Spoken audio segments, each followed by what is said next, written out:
Welcome back to the IBFP. Here's your host, Foxy New.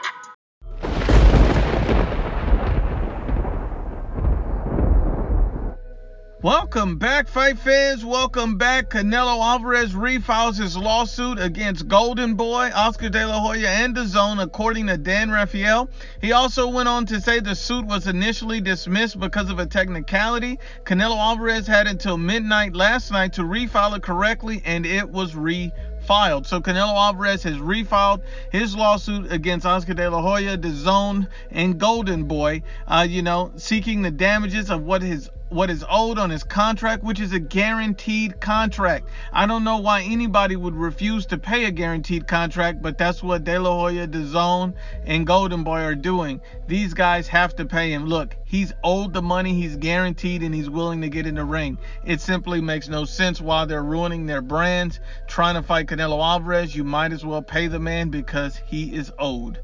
At the end of the day, it looks like these guys are simply trying to restructure his contract. That's why they're in mediation. Dan Rafael reports, the fact that it was refiled is no surprise. It preserves Canelo Alvarez's leverage with the sides continue to discuss a resolution. So they're still all in mediation, trying to reach an agreement, trying to reach middle ground. The last time that they mentioned that they were in mediation, last week, Mike Cobbinger reported that DAZN had offered Canelo Alvarez a deal that paid him more than $20 million guaranteed, plus upside tied to subscribers that he attracts. But that deal doesn't even make sense to me now, because if you really look at it, yes, Canelo Alvarez is guaranteed $35 million. Why would he voluntarily take a multi-million-dollar pay cut down to $20 million for literally no reason to fight the same fighters? What sense would that make? And the interesting thing about it is, yes, it's guaranteed, but so was the $35 million was guaranteed, and he's still having to sue for it. So, DAZN has shown that they don't honor their word once. What is Canelo to believe that they're going to do it again?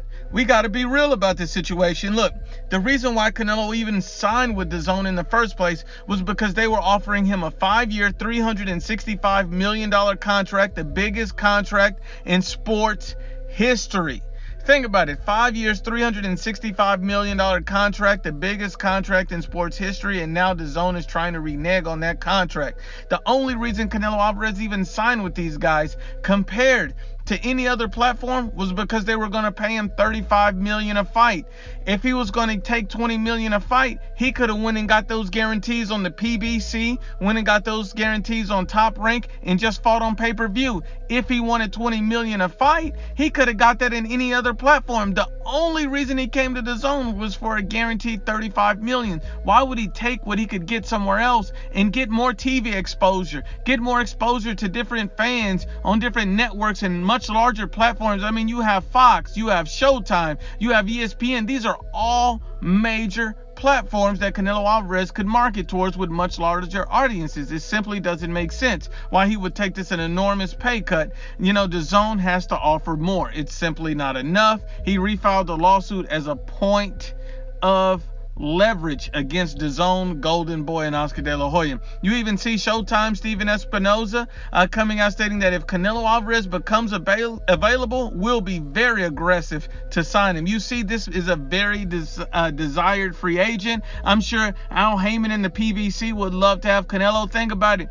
If Canelo Alvarez went to Fox, Showtime, or even Top Rank, he would literally be the biggest star on any one of those platforms overnight. There's no one bigger than him on any of those platforms. Errol Spence, Jamal Charlo, Vasily Lomachenko, none of these guys are bigger than Canelo Alvarez. So if he does become a free agent, and one route Canelo Alvarez could take is sue DAZN, get out of his contract, and then become a free agent and fight on any platform he wishes to fight on. So, if they refuses to pay this man a legitimate purse. At the end of the day, Canelo Alvarez and DAZN are still in talks, still in negotiations, and still in mediation. A fight could still happen this year between Canelo Alvarez, Callum Smith, or Billy Joe Saunders. Those are the likely opponents that we could see Canelo Alvarez back in the ring against. It's not only hurting Canelo Alvarez, it's hurting DAZN. They're the one in desperate need to bring in new subscribers to a drowning platform. These guys are hosting fights like,